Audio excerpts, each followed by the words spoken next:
Welcome back to my channel commerce pro max. I hope आप सभी अच्छे होंगे। आज की इस वीडियो में हम डिस्कस करने जा रहे हैं फंक्शंस ऑफ अ फर्म। जैसे कि हमने पिछली वीडियो में देखा था कि why do firm exist and उसके रीजंस, लेकिन आज की वीडियो में हम देखने जा रहे हैं फंक्शन किसके, फर्म के। वीडियो स्टार्ट करने से पहले अगर आप इस चैनल पर नए हो या फिर आपने अभी तक मेरे चैनल कॉमर्स प्रो मैक्स को अभी तक सब्सक्राइब नहीं किया है तो जल्दी जाके इसे सब्सक्राइब कर लीजिए and don't forget to press the bell icon ताकि आपको फ्यूचर वीडियोस का अपडेट टाइमली मिलता रहे। तो चलिए आज की वीडियो स्टार्ट करते हैं without wasting any time. Function का मतलब है फर्म का काम क्या होता है। सबसे पहला पॉइंट है प्रोडक्शन एंड वैल्यू क्रिएशन। ये सबसे पहला और सबसे इम्पॉर्टेंट फंक्शन है। फर्म रिसोर्सेज को कंबाइन करती है और प्रोडक्ट्स बनाती है। इस प्रोसेस में वैल्यू क्रिएट होती है। जैसे कि फार्मर वीट उगाते हैं, बेकरी उस वीट से ब्रेड बनाती है, ब्रेड की वैल्यू वीट से ज़्यादा होती है, इसी को वैल्यू क्रिएशन कहते हैं। हमारा सेकंड पॉइंट है price and output decisions. Firm decide करती है कितना प्रोड्यूस करना है और किस प्राइस पर सेल करना है। ये डिसीजन डिमांड और कॉस्ट को देखकर लिया जाता है। जैसे कि अगर डिमांड बहुत हाई है तो प्रोडक्शन बढ़ाया जा सकता है। अगर डिमांड हमारी कम है तो प्रोडक्शन रिड्यूस की जा सकती है। इसी तरह प्राइस भी मार्केट कंडीशन के हिसाब से डिसाइड होते हैं। Third point is risk bearing and uncertainty management. Business में रिस्क तो होता ही है। मैनेजर्स प्लानिंग करके रिस्क को कंट्रोल कर सकते हैं। फॉर एग्जाम्पल, अगर किसी कंपनी को लगता है कि एक ही प्रोडक्ट पर डिपेंड रहना रिस्की है तो वो नए प्रोडक्ट्स लॉन्च कर देती है। इससे रिस्क डिवाइड हो जाता है। नेक्स्ट पॉइंट है रिसोर्सेज एलोकेशन। रिसोर्सेज लिमिटेड होते हैं। फर्म डिसाइड करती है कि पैसा कहाँ इन्वेस्ट करना है, कितने एम्प्लॉयज हायर करने हैं, कौन सी मशीन खरीदनी है, कौन सी टेक्नोलॉजी यूज करनी है। इससे रिसोर्सेज का बेस्ट यूज होता है। Next point is investment and growth decisions. Firm future के लिए डिसीजन लेती है, जैसे नया ब्रांच खोलना है या फिर नहीं, न्यू मशीन लेनी है या फिर नहीं, न्यू मार्केट में एंटर करना है या फिर नहीं, रिसर्च में इन्वेस्टमेंट करना है या फिर नहीं। ये सब ग्रोथ डिसीजंस होते हैं। फॉर एग्जाम्पल, अगर रायसीला पंजाब के बाद हरियाणा में भी प्लांट खोलती है तो ये एक्सपेंशन डिसीजन होगा। नेक्स्ट पॉइंट है हमारा employment and motivation of labour. Student, कोई भी फर्म एम्प्लॉयज के बिना काम नहीं कर सकती। इसीलिए फर्म का एक इम्पॉर्टेंट फंक्शन होता है एम्प्लॉयज को हायर करना, उन्हें ट्रेनिंग देना और मोटिवेट करना। सिर्फ एम्प्लॉयज को जॉब देना ही काफी नहीं होता है, उन्हें मोटिवेट भी करना पड़ता है ताकि वो अच्छे से काम करें। मोटिवेशन देने के तरीके क्या होते हैं, जैसे कि सैलरी देना, बोनस देना, प्रमोशन देना, incentives, training and appreciation. For example, मान लीजिए राइसीला हेल्थ फूड लिमिटेड अगर अपने एम्प्लॉयज को बेस्ट एम्प्लॉय अवार्ड देती है या परफॉर्मेंस बोनस देती है तो एम्प्लॉयज और भी अच्छे से काम करेंगे। इसीलिए फर्म प्रोडक्टिविटी बढ़ाने के लिए एम्प्लॉयज को मोटिवेट करती है। Our next point is innovation and technological process. Student, market में कंपटीशन बहुत ज़्यादा है। अगर कंपनी नया प्रोडक्ट नहीं बनाएगी या नई टेक्नोलॉजी नहीं अडॉप्ट करेगी तो वो मार्केट में पीछे रह जाएगी। इसीलिए फर्म रिसर्च करती है, न्यू न्यू टेक्नोलॉजी अडॉप्ट करती है, नया प्रोडक्ट लॉन्च करती है। ठीक है, फॉर एग्जाम्पल, मान लीजिए हर साल स्मार्टफोन में नया फीचर्स आते हैं, ये इनोवेशन की वजह से होते हैं। इसी तरह automobile companies electric vehicles launch कर रही है, ये भी टेक्नोलॉजिकल प्रोसेस है। हमारा नेक्स्ट पॉइंट है pricing and revenue management. Firm का इम्पॉर्टेंट फंक्शन प्रोडक्ट की प्राइस डिसाइड करना होता है। डिफरेंट सिचुएशंस में firm different pricing strategies use करती है, जैसे कि पेनिट्रेशन प्राइसिंग, स्टार्टिंग में लो प्राइस रखना ताकि कस्टमर्स अट्रैक्ट हो जाएं। फॉर एग्जांपल, जियो ने लॉन्च के टाइम पर फ्री और बहुत सारे सस्ते प्लान दिए थे। हमारी next type of pricing strategy is price skimming. Starting में हाई प्राइस रखना, बाद में ग्रेजुअली कम कर देना, इसे प्राइस स्कीमिंग कहते हैं। For example, new flagship smartphones launch के टाइम महंगे होते हैं, बाद में उनकी प्राइस कम हो जाती है। Next type of strategy is competitive pricing. Competitors को देखकर प्राइस डिसाइड करना, इसे कॉम्पिटिटिव प्राइसिंग कहते हैं। Next and last type of strategy is cost plus pricing. Cost के ऊपर प्रॉफिट ऐड करके सेलिंग प्राइस डिसाइड करना, इसे कॉस्ट प्लस प्राइसिंग कहती है। हमारा नेक्स्ट फंक्शन है market strategy and competition.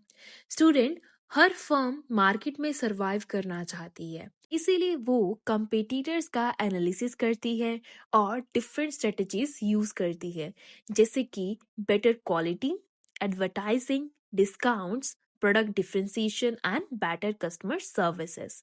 For example, दो शैम्पू कंपनीज सेम मार्केट में compete कर रही हैं। एक टीवी एडवर्टाइजमेंट चलाती है, दूसरी फ्री सैशे देती है। दोनों कस्टमर्स को अट्रैक्ट करने की स्ट्रेटजीज यूज कर रही हैं। Next type of function is coordination of supply chain. Supply chain का मतलब है रॉ मटेरियल से लेकर कस्टमर तक प्रोडक्ट पहुंचाने का एक कंप्लीट प्रोसेस। फर्म इंश्योर करती है कि रॉ मटेरियल टाइम पर आए, प्रोडक्शन टाइम पर हो, पैकेजिंग टाइम पर हो, डिस्ट्रीब्यूशन स्मूथली हो, कस्टमर को प्रोडक्ट डिले के बिना मिल जाए। फॉर एग्जाम्पल, मान लीजिए अगर बेकरी में फ्लोर ही लेट आएगा तो ब्रेड नहीं बन पाएंगे। इसीलिए सप्लाई चेन मैनेजमेंट बहुत इंपॉर्टेंट होता है फर्म के मामले में। हमारा नेक्स्ट फंक्शन है wealth maximization and shareholders value. Student, सिर्फ प्रॉफिट कमाना ही ऑब्जेक्टिव नहीं होता। कंपनी अपनी ओवरऑल वैल्यू भी इंक्रीज करना चाहती है, ताकि ओनर्स, शेयर होल्डर्स, इन्वेस्टर्स सबको लॉन्ग टर्म बेनिफिट मिले। मान लीजिए अगर कंपनी कॉन्टिन्यूसली ग्रो करती है तो उसके शेयर्स की वैल्यू भी इंक्रीज होती है, इससे शेयर होल्डर्स को फायदा होता है। Next function is corporate social responsibility and reputation building. आज की मॉडर्न फर्म सिर्फ पैसा कमाने के लिए नहीं होती है, वो सोसाइटी के लिए भी काम करना चाहती है, जैसे कि प्लांटेशन ड्राइव चलाना, स्कॉलरशिप्स देना, एजुकेशन सपोर्ट प्रोवाइड करना, ब्लड डोनेशन कैंप लगाना, वुमेन एम्पावरमेंट, एनवायरमेंटल प्रोटेक्शन। ये सब कंपनी की गुडविल और रेपुटेशन इंप्रूव करने के लिए होती है। इससे कस्टमर का ट्रस्ट भी बढ़ता है। स्टूडेंट, अब तक हमने ये समझा कि फर्म क्या होती है, फर्म क्यों एग्जिस्ट करती है और उनके फंक्शंस क्या होते हैं। अब एक इम्पॉर्टेंट क्वेश्चन आता है, क्या फर्म जो चाहे वो कर सकती है? The answer is no. हर फर्म के सामने कुछ लिमिटेशंस या प्रॉब्लम होती हैं जो उनके डिसीजन को इफेक्ट करती है। इन्हीं लिमिटेशंस को कंस्ट्रेंट्स कहते हैं। कंस्ट्रेंट्स का मतलब होता है रुकावट या लिमिटेशन। मैनेजरियल इकोनॉमिक्स में constraint on the operation of the firm का मतलब है वो फैक्टर्स या वो लिमिटेशंस जो फर्म के प्रोडक्शन, प्राइसिंग, इन्वेस्टमेंट और एक्सपेंशन जैसे डिसीजंस को लिमिट करती है। सिंपल वर्ड्स में अगर बात करें, ये ऐसी बाउंड्रीज होती हैं जिनके अंदर रहकर मैनेजर को डिसीजन लेना पड़ता है। Firm is divided into market, social, legal, financial, technology and input. इसको याद करने की ट्रिक है MF टिल्स। MF टिल्स मतलब M for market, F for financial, T for technological, I for input, L for legal and S for social. Student, पहला constrain है market constrain. हर firm market में काम करती है और मार्केट में कंपटीशन होता है। फर्म अपनी मर्जी से प्राइस डिसाइड नहीं कर सकती। उसे डिमांड और कंपटीशन को भी देखना पड़ता है। अगर फर्म बहुत ज़्यादा प्राइस इंक्रीज कर देगी तो कस्टमर्स दूसरी कंपनी का प्रोडक्ट खरीदने लगेंगे। सपोज एक कैफे छोटे से टाउन में है। अगर वो एक कप ऑफ कॉफी की प्राइस 400 रख दे तो क्या कस्टमर उसे खरीदेंगे? बिल्कुल नहीं, क्योंकि उनके पास 80 से या फिर 100 तक वाली कॉफी का ऑप्शन अवेलेबल है। इसीलिए मार्केट और कंपटीशन फर्म के डिसीजन को लिमिट करती है। मार्केट कंस्ट्रेंट में मैनेजर्स को क्या-क्या चैलेंजेस फेस करने पड़ते हैं? मैनेजर्स को हमेशा ये डिसाइड करना पड़ता है कि कितनी प्राइस रखनी चाहिए, कितना प्रोडक्शन करें और कंपटीशन को कैसे बीट करें। Second type of constraint is financial constraint. Student, किसी भी बिजनेस के लिए मनी सबसे इम्पोर्टेंट रिसोर्स होती है। इसीलिए कहा जाता है कि money is the life blood of every business. अगर फर्म के पास पैसा ही ना होगा तो वो मशीन नहीं खरीद सकती, रॉ मटेरियल नहीं खरीद सकती, एम्प्लॉयज हायर नहीं कर सकती और एक्सपेंशन नहीं कर सकती। मान लीजिए एक startup e commerce company TV advertisement करना चाहती है, लेकिन बजट कम होने की वजह से टीवी एड की जगह इंस्टाग्राम और फेसबुक एड्स चलाती है। ऐसा क्यों? क्योंकि बजट लिमिटेड है। इसी को ही फाइनेंशियल कंस्ट्रेंट कहते हैं। अब मैनेजर्स कौन कौन से चैलेंजेस फेस करता है? मैनेजर को डिसाइड करना पड़ता है कि किस प्रोजेक्ट में पैसा इन्वेस्ट करें, एक्सपेंसेस कैसे कंट्रोल करें और लोन कब और कितना लें। Third type of constraint as technological constraint. आज के टाइम में टेक्नोलॉजी बहुत फास्ट और चेंज हो रही है। जो कंपनीज ओल्ड टेक्नोलॉजी का यूज करेगी वो कंपटीशन में पीछे रह जाएगी। टेक्नोलॉजी प्रोडक्शन की स्पीड, क्वालिटी, कॉस्ट तीनों को इफेक्ट करती है। फॉर एग्जाम्पल, एक प्रिंटिंग प्रेस पुरानी मशीन यूज करती है, वो सिर्फ 500 बुक्स प्रिंट कर पाती है। दूसरी कंपनी डिजिटल मशीन का यूज करती है, वो एक दिन में 10,000 बुक्स प्रिंट कर देती है। कौन सी कंपनी ज्यादा सक्सेसफुल होगी? ऑब्वियसली डिजिटल वाली। अब मैनेजर्स को क्या क्या चैलेंजेस फेस करने पड़ते हैं? मैनेजर को डिसाइड करना होता है कि न्यू टेक्नोलॉजी लेने का कॉस्ट ज़्यादा है, लेकिन उसके बेनिफिट भी ज़्यादा है। क्या इन्वेस्टमेंट करनी चाहिए? आप कमेंट सेक्शन में बताइए। Next type of constraint as input constraint, जिसे रॉ मटेरियल एंड लेबर भी कहा जाता है। स्टूडेंट, प्रोडक्शन के लिए दो चीजें बहुत इंपॉर्टेंट होती है, एक रॉ मटेरियल, दूसरा स्किल्ड लेबर। अगर इन दोनों की सप्लाई रुक जाए तो प्रोडक्शन भी रुक जाएगी। For example, a textile company may face higher cost when the cotton price rises globally. Similarly, IT companies face a shortage of trained programs. Textile company में अगर कॉटन की प्राइस वर्ल्ड वाइड मार्केट में बढ़ जाए तो company का production cost भी बढ़ जाएगा। अगर आपको ये एग्जाम्पल नहीं समझ आई तो हम एक और एग्जाम्पल लेते हैं। मान लीजिए अगर आईटी कंपनी में ट्रेन्ड प्रोग्रामर्स ही अवेलेबल नहीं होंगे तो सॉफ्टवेयर कौन बनाएगा? इसीलिए लेबर शॉर्टेज भी कंस्ट्रेन है। पहले वाली एग्जाम्पल रॉ मटेरियल की थी, दूसरी वाली एग्जाम्पल हमारी स्किल्ड लेबर की थी। अब मैनेजर्स कौन कौन से चैलेंजेस फेस करते हैं? मैनेजर को रिलायबल सप्लायर ढूंढना पड़ता है, एम्प्लॉयज को ट्रेनिंग देनी पड़ती है और प्रोडक्शन कॉन्टिन्यूसली चलाना पड़ता है। Next type of constraint is legal and regulatory constraint.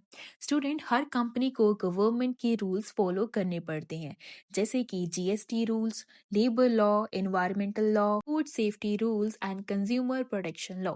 अगर कंपनी रूल्स फॉलो नहीं करेगी तो उस पर पेनल्टी या फिर लीगल एक्शन हो सकता है। फॉर एग्जाम्पल, एक फार्मास्यूटिकल कंपनी कोई न्यू मेडिसिन मार्केट में लॉन्च करना चाहती है, क्या वो डायरेक्ट सेल कर सकती है? नहीं, उसे पहले गवर्नमेंट अप्रूवल लेनी कंपलसरी है। यही लीगल कंस्ट्रेंट है। अब मैनेजर्स कौन कौन से कंस्ट्रेंट फेस करता है? मैनेजर को इंश्योर करना होता है कि कंपनी हर लॉ और रेगुलेशन को फॉलो करे। हमारा नेक्स्ट टाइप ऑफ कंस्ट्रेंट है social and ethical constraint. Student, आज के कस्टमर सिर्फ प्रोडक्ट नहीं देखते, वो कंपनी का बिहेवियर भी देखते हैं।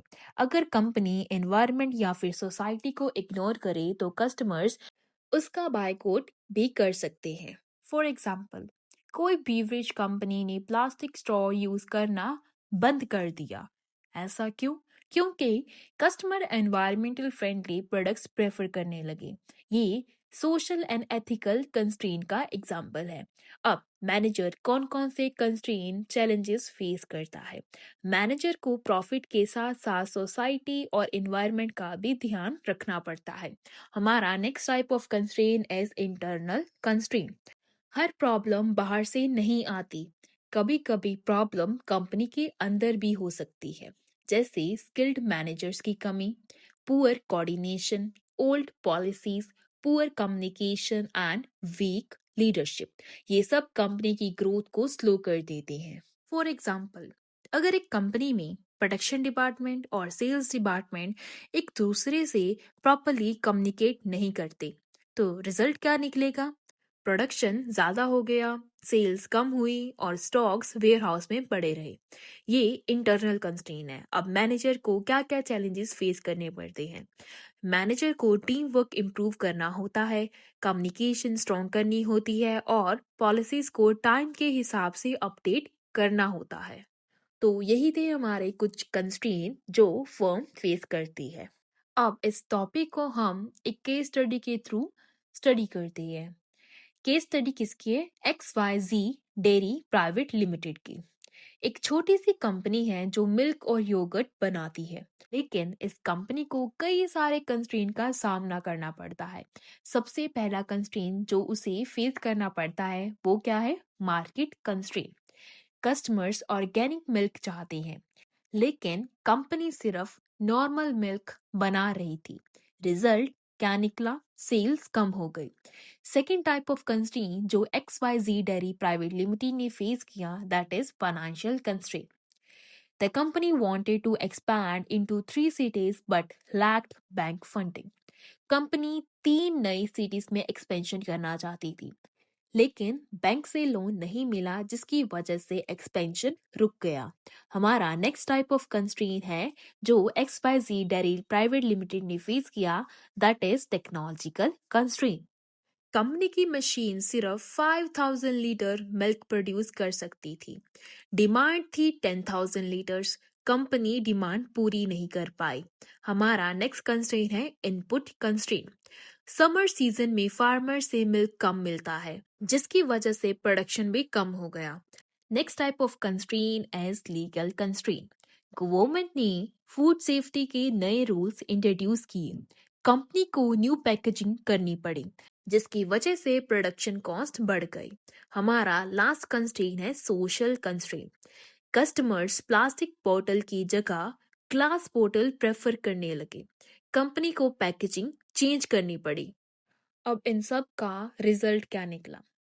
XYZ डेयरी प्राइवेट लिमिटेड ने हार नहीं मानी। कंपनी ने धीरे धीरे न्यू टेक्नोलॉजी अडॉप्ट की, छोटे छोटे लोन्स लिए, कस्टमर्स की डिमांड को समझा, बेटर पैकेजिंग इंट्रोड्यूस की और धीरे धीरे बिजनेस ग्रो करने लगा। इससे लेसन क्या मिला? कंस्ट्रेंट्स बिजनेस को रोकने के लिए नहीं होते हैं, बल्कि मैनेजर को बेटर प्लानिंग और स्मार्टर डिसीजन लेने के लिए मजबूर करते हैं। जो फर्म इन कंस्ट्रेंट्स को इफेक्टिवली मैनेज कर लेती है, वही लॉन्ग टर्म में सरवाइव और ग्रो कर पाती है। At the end, conclusion. Every firm operates under different constraints such as market constraint, financial limitation, technological changes, input shortage, legal regulation, social expectations, and internal organizational issue.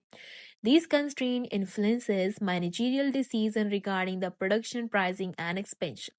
So therefore, effective management of these constraints is essential for the long-term survival and growth and success of a firm. अब मैं आपसे एक question पूछना चाहती हूँ।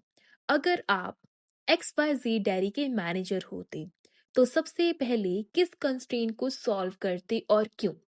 Comment section में अपना answer ज़रूर बताएं। सो आई होप आपको ये टॉपिक बिल्कुल क्लियर हो गया होगा। अगर आपको ये वीडियो अच्छी लगी हो, वीडियो को लाइक करें, ज़्यादा से ज़्यादा अपने दोस्तों के साथ शेयर करें और अगर आपने मेरे चैनल कॉमर्स प्रो मैक्स को अभी तक सब्सक्राइब नहीं किया है तो जल्दी जाके इसे सब्सक्राइब भी कर लेना and don't forget to press the bell icon ताकि आपको फ्यूचर वीडियोस का अपडेट टाइमली मिलता रहे। चलिए मिलते हैं नेक्स्ट वीडियो में एक नई टॉपिक के साथ। Until then keep learning, keep growing only with commerce pro max.